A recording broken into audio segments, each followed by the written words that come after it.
reconhecimento das diferenças, senso de justiça, equilíbrio entre desiguais, esforço para reverter situação de exclusão histórica. É isso que aparece nos primeiros resultados do Google quando buscamos pelo conceito de equidade. E por que estamos falando disso? O Brasil é um dos países mais desiguais do mundo e, diante dessa realidade, a equidade é um caminho para a justiça social. Para refletir sobre esse tema e entender melhor essas definições, lançamos O Futuro se Equilibra, um podcast sobre equidade na educação. Em 20 episódios, vamos discutir de que formas as desigualdades impactam o direito à aprendizagem e como garantir equidade é fundamental para a qualidade da educação. O Futuro se Equilibra é uma iniciativa do Porvir, a principal plataforma de conteúdos e mobilização sobre inovações educacionais do Brasil, e tem o apoio do Instituto Unibanco, que atua para a melhoria da educação pública no Brasil. O foco do Instituto é melhorar os resultados de aprendizagem dos estudantes de ensino médio da rede pública, assim como produzir conhecimentos sobre essa etapa de ensino. Eu sou a Tatiana Klix, diretora do Porvir, e vou apresentar esse podcast. Mas não estarei sozinha na missão de apresentar os princípios da equidade e entender suas implicações. Para isso, vamos conhecer histórias reais de pessoas espalhadas pelo Brasil que sentem ou sentiram na pele os impactos das desigualdades. Quem vai nos ajudar a contar essas histórias é um grupo de atores e atrizes, como a Ana Paula Black, de 40 anos, moradora do subúrbio do Rio de Janeiro. Em cada episódio, ela e outros 4 atores interpretarão narrativas de outras pessoas, mas hoje a Ana Paula vai nos contar um pouco da própria experiência na escola. Meu nome é Ana Paula Black, eu tenho 40 anos, sou moradora da Pavuna, no subúrbio do Rio de Janeiro. Eu fiz o Enem aos 33 anos, em 2014. Passei para uma universidade pública também, uma universidade federal do Rio de Janeiro, que é a Universidade Federal Rural do Rio de Janeiro. Passei, comecei a estudar, mas eu precisei trancar minha matrícula por motivos pessoais, por motivos de saúde da minha mãe, questões financeiras, eu não consegui manter o meu estudo e eu também precisei trabalhar, então eu tive que abandonar. E agora, aos 40 anos, eu retorno para a universidade, onde eu estou muito feliz realizando um dos maiores sonhos da minha vida, que é me formar, é pegar o meu diploma de administração em mãos, construir a minha ONG, que é o meu maior sonho que eu tenho, de trazer minhas crianças aqui do meu bairro para o meu mundo, para o mundo da arte, teatro, dança, música, e eu tenho certeza que eu vou realizar. O estudo é muito importante, né? Eu sou uma pessoa estudiosa, bastante. Sou dos 3 a última a fazer a faculdade, mas eu faço a primeira a fazer uma universidade federal. A minha irmã é formada através de uma universidade particular e meu irmão também, mas eu conquistei com os meus 950 pontos em redação e eu dou graças a Deus de ter sido essa nota que me levou para lá, para dentro da faculdade, porque foi graças ao ensino público que eu consegui realizar esse meu desejo de estar numa universidade. A Ana Paula Black tinha uma boa relação com a escola. Foi lá onde ela conheceu os grandes amigos e se descobriu como artista. Estou falando de mim com todo amor, estou falando de mim com todas as lembranças maravilhosas que eu tenho de um momento que foi muito importante na minha vida. E eu acho que, assim, educação é fundamental para todos. As pessoas precisam estudar. Mas eu posso dizer, eu fui muito feliz enquanto eu fui estudante do ensino público. Os professores merecem respeito, os diretores merecem respeito. Eu acho que a gente precisa disseminar o amor, né? E não o ódio, como a gente tem visto acontecer aí em muitos lugares, a agressão de alunos com professores, e não é isso que a gente quer. A gente quer amor, saúde, respeito e um ensino de alta qualidade. E hoje eu estar aqui dando esse depoimento, para mim é muito especial, assim, porque me faz voltar a 25 anos atrás, porque eu me formei há 25 anos atrás no ensino médio. E hoje eu estou tendo a oportunidade de estar na universidade. Esse é só um trechinho da história dela. No Porvir, nós vamos publicar o relato na íntegra. e você vai poder conhecer um pouco mais sobre a relação que ela tinha com os professores, com o cheirinho da comida no refeitório e como ela conseguiu chegar ao ensino superior, mesmo que tardiamente. Mas nem todo mundo consegue entrar na faculdade. Para entender por que só alguns conseguem e como a estrutura da sociedade influencia nas trajetórias, neste primeiro episódio vamos falar sobre o conceito de equidade e como ele é diferente de igualdade. Igualdade supõe que todas e todos são regidos pelas mesmas regras, pelos mesmos direitos e deveres, mas não considera as diferenças que existem entre as pessoas. Diferenças relacionadas a trajetórias familiares, a contextos territoriais, contextos étnico-raciais, socioeconômicos, religiosos, a características individuais, identidade de gênero, identidade de raça, identidade de orientação sexual, de identidade, e as diferentes condições ambientais. Tá? A equidade, por outro lado, alia igualdade ao senso de justiça social, que é baseado na ideia de equilíbrio entre os desiguais. Reconhece as características, as necessidades de cada pessoa, e com isso a equidade ela fomenta oportunidades reconhecendo e considerando essas diferenças. Esse que você ouviu é o Ricardo Henriques, superintendente executivo do Instituto Unibanco. Ele e a Nilma Lino Gomes, que é pedagoga, pesquisadora e ex-ministra das Mulheres, Igualdade Racial e Direitos Humanos, vão nos ajudar a refletir sobre a importância da equidade para a educação. Para a Nilma, não é possível discutir a equidade sem entender as bases da desigualdade no Brasil. Na realidade, a nossa sociedade ela é extremamente desigual. Então, quando nós falamos sobre o princípio da igualdade, no Brasil e em outras sociedades com esse histórico, com essa realidade, é preciso sempre indagar até que ponto a igualdade formal, que é essa que muitas vezes se apela, inclusive para não se mover no combate às desigualdades, mas se todas as pessoas são iguais e recebem os mesmos tratamentos iguais, se a lei é igual para todos, por que alguns e algumas têm que ser tratadas de forma diferente, né? Então, eu acho que o princípio da igualdade ele tem que ser indagado à luz das desigualdades construídas nas relações de poder e, principalmente, numa sociedade capitalista, tem que observar que, muitas vezes, esse discurso ele guarda em si uma armadilha, porque a armadilha é, se todos e todas têm as mesmas oportunidades, se todos e todas têm as garantias iguais na lei, se nem todos acessam tudo isso, significa que há um problema com essas pessoas, ou com a busca incompleta dessas pessoas por sair de determinados lugares de desigualdade. A professora Nilma Lino Gomes foi a primeira mulher negra a ocupar o cargo de reitora de uma universidade pública federal. Num país com mais de 50% da população negra, ela nos lembra que não é possível falar sobre equidade sem olhar para a questão racial. E aqui, se a gente está falando de uma sociedade que teve suas bases calcadas na escravidão, principalmente para os descendentes de africanos escravizados, que não foram construídas as mesmas oportunidades iguais, e mesmo com todas as nossas lutas contra as ditaduras, o estabelecimento de um Estado democrático, uma Constituição Federal democrática em 88, né, com todo esse processo histórico, onde nós temos uma igualdade formal garantida na lei, na realidade a nossa sociedade ela é extremamente desigual. De cada 100 crianças brancas que entram no primeiro ano do ensino fundamental, 75 terminam o médio. Não é para ficar feliz, para se vangloriar. Eles deveriam ser perto de 100, se não 100.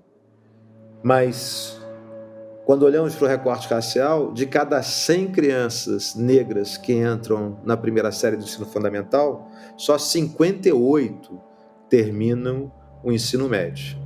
Isso quer dizer que 42 em cada 100 crianças que se transformaram em jovens e que são negras nesse país não têm direito a isso que é o mínimo para a inserção da sociedade do conhecimento, que é ter o ensino médio completo. Quando a gente olha para a questão racial e a questão de gênero em simultâneo, quando a gente tem um olhar da interseccionalidade entre gênero e raça, de cada 100 meninas brancas que entram no ensino fundamental, 80 concluem o ensino médio. De cada 100 meninos negros que entram no ensino fundamental, somente 53 concluem o ensino médio. Essa é uma expressão do fosso social no campo da educação, referenciado nas diferenças de raça e de gênero. Então, o que seria equidade na educação? A equidade, para mim, na educação, ela deveria ser um caminho para que nós alcancemos uma educação democrática no sentido pleno da palavra.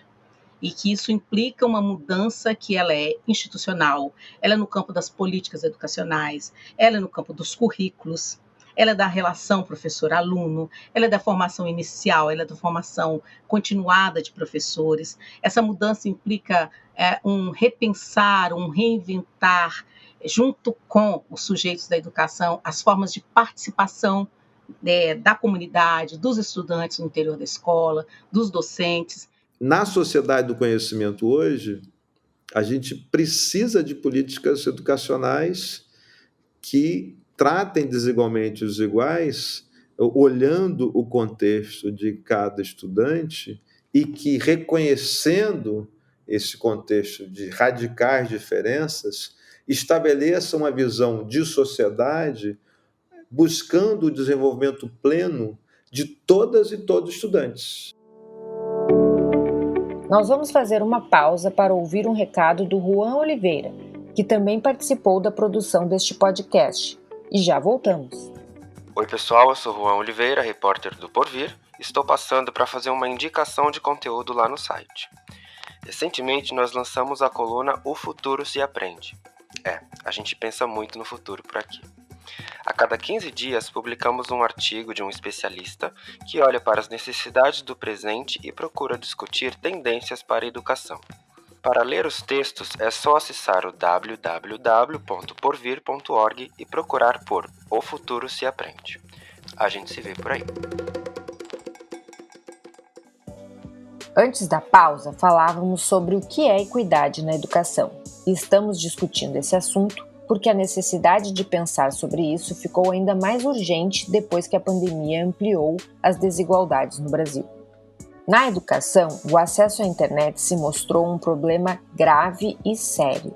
Na última versão do estudo Cenário da Exclusão Escolar no Brasil, um alerta sobre os impactos da pandemia da Covid-19 na educação, realizado pelo Unicef em parceria com o CENPEC, o Centro de Estudos e Pesquisas em Educação, Cultura e Ação Comunitária, vimos que 5,1 milhões de crianças e adolescentes estavam sem acesso à educação em 2020. A maior parte delas está nas regiões Norte e Nordeste e em áreas rurais. E um outro dado, 70% dos que não têm acesso à educação são pretos, pardos e indígenas.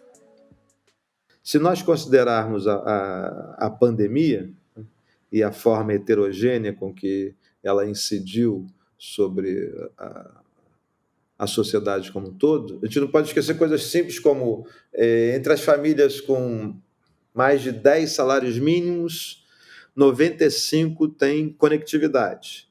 As famílias até um salário mínimo, menos da metade têm conectividade.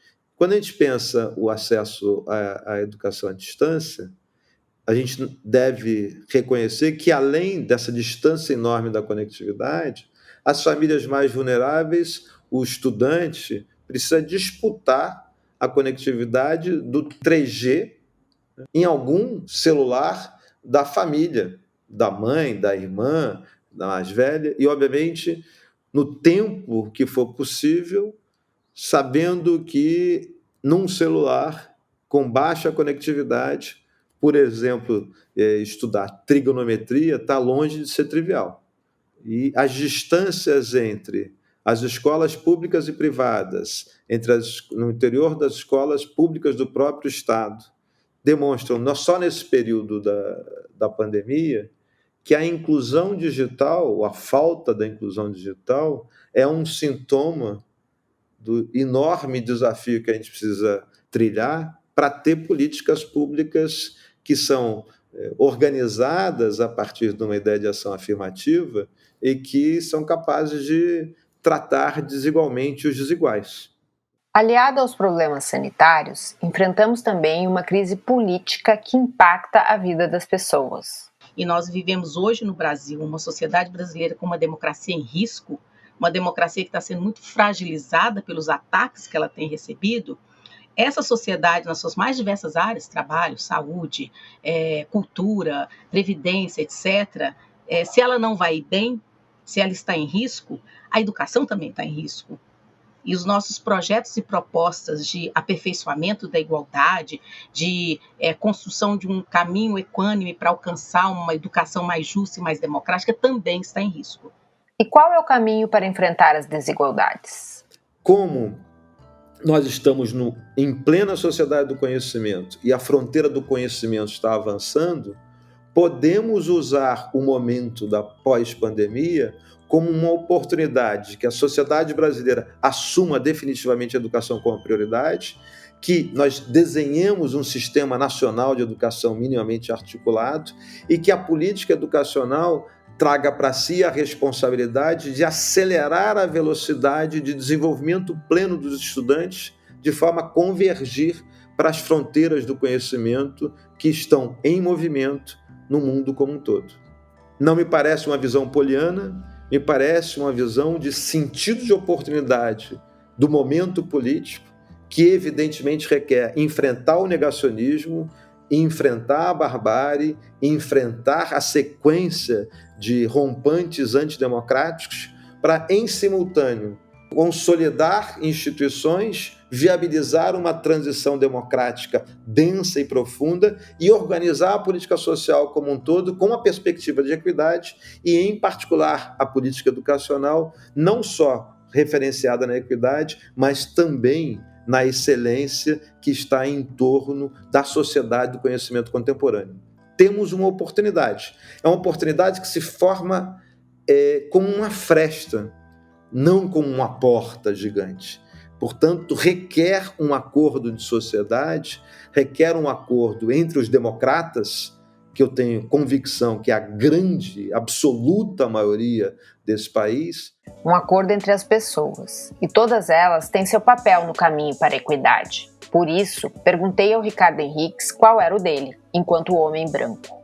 É evidente que eu falo de um lugar de privilégio, do lugar de um homem branco, numa sociedade que, ao longo do tempo, construiu uma definição do branco como um ser superior, a partir da inferioridade do outro.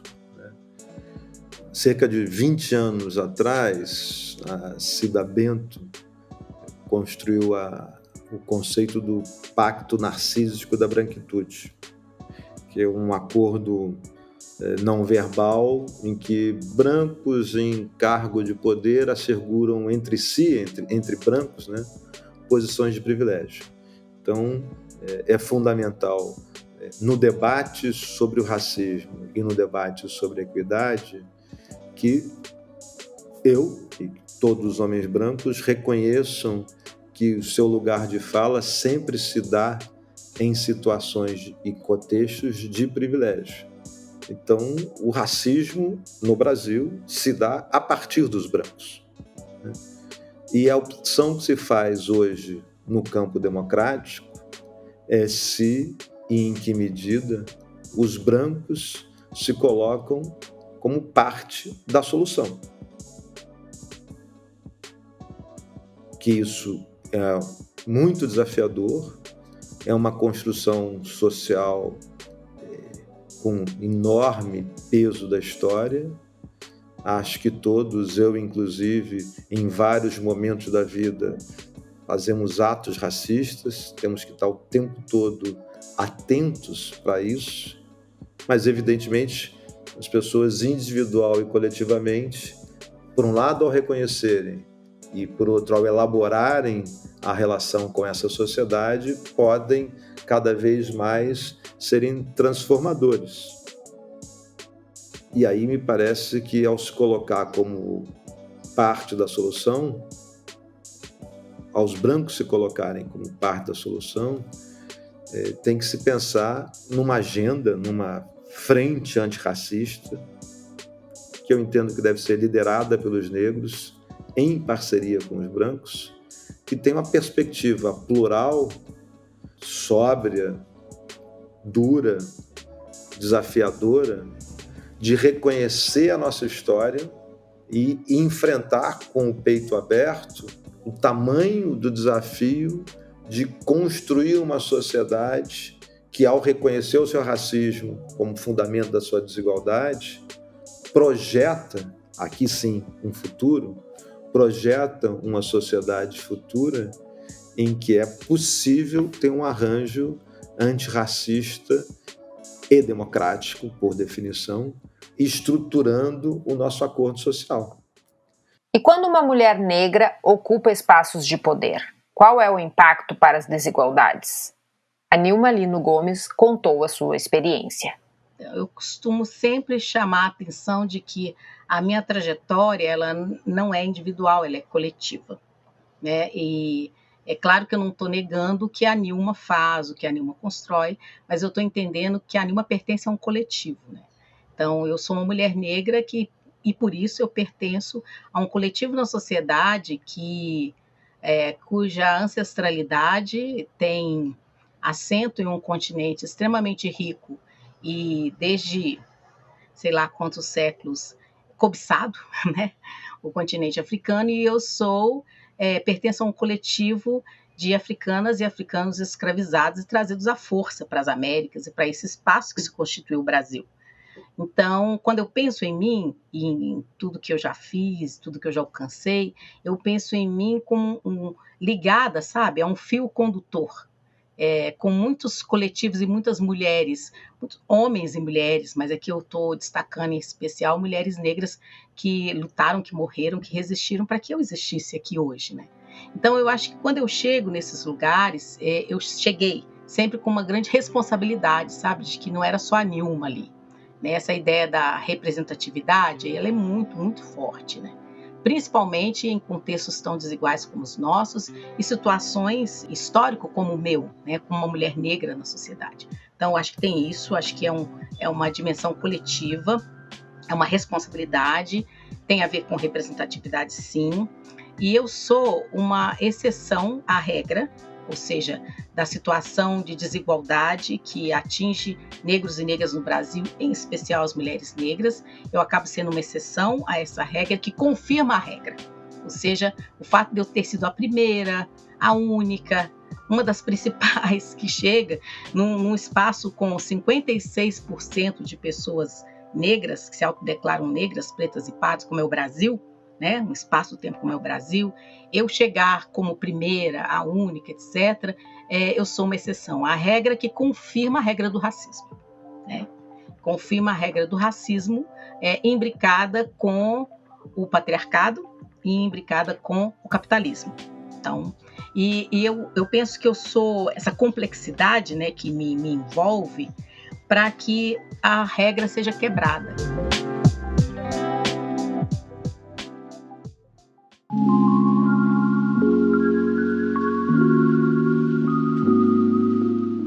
No próximo episódio de O Futuro se Equilibra, o podcast do Porvir sobre equidade na educação, vamos olhar mais de perto para os marcadores que servem de indicadores para a equidade. São eles raça, gênero, classe e diferenças. Vamos tratar da interseccionalidade, uma palavrinha difícil, mas que a gente vai tentar explicar. Quem vai nos ajudar nessa tarefa é o Alexandro Santos, educador, pesquisador e diretor-presidente da Escola do Parlamento, e a Bruna Irineu, professora da Universidade Federal do Mato Grosso e pesquisadora no Núcleo de Estudos e Pesquisas sobre Relações de Gênero da UFMT. Este episódio contou com a participação de muita gente boa e comprometida com a educação. Eu sou a Tatiana Klix, diretora do Porvir. O roteiro desse episódio é assinado por mim e pelo Juan Oliveira. A edição e captação de som é de Gabriel Reis. A produção foi da Larissa Werneck e da Gabriela Cunha. da Podmix. O Vinícius de Oliveira, editor do Porvir, contribuiu com a criação e formato do programa. O Futuro se Equilibra é realizado com o apoio do Instituto Unibanco. Não deixe de seguir e compartilhar esse conteúdo com mais alguém. Isso nos ajuda a chegar a mais gente. Obrigada pela escuta.